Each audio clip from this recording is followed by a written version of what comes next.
What are the three main types of radiation from the sun? There are three main types radiation we receive from the sun: UV, infrared, and visible light. What happens to the radiation and where does it go? Most of the radiation is reflected by the ozone layer. Some of it can be absorbed by greenhouse gases, and some gets through the ozone layer and is trapped inside the Earth's atmosphere. Is all radiation bad? Some can be very dangerous. However, there are forms that we use every day that are not necessarily harming us. Considering the global carbon cycle, idling a vehicle for 10 minutes typically consumes about 0.1 liters of fuel and produces about 0.25 kilograms of carbon dioxide. On average, the 10 Riverwood High School bus engines each idle for 40 minutes daily.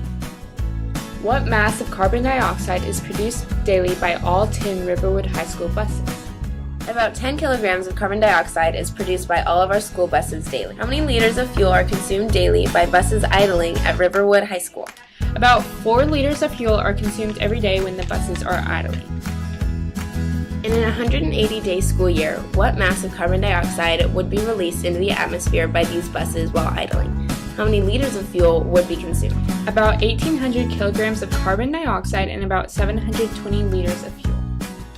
Compare how long it takes for a Riverwood High School bus to convert a tank of fossil fuel to atmospheric carbon dioxide with the time required for that same quality of fossil fuel to become originally formed by nature. Explain why atmospheric CO2 levels have decreased about 30% since 1800 from the perspective of these two contrasting rates. It takes millions and millions of years to make fossil fuels and only takes the bus about 10 minutes to convert some of the fuel into carbon dioxide. In the 1800s, there were not any cars and far less forms of burning fuels, so since then we have found new ways to burn them and it has resulted in an increase of CO2 levels. The values that you calculated in the first and third bullets of this topic were for 10 buses over one school year. Do you think the school bus idling policy at Riverwood High School will be significantly affected the annual world supply of fossil fuel that is converted to carbon dioxide gas?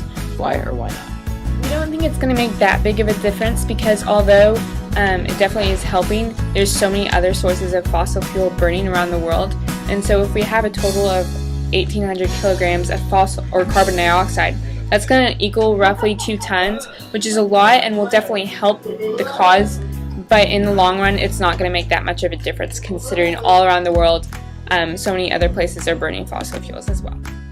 So why would the principals and others believe that the school idling policy will make so much of a difference?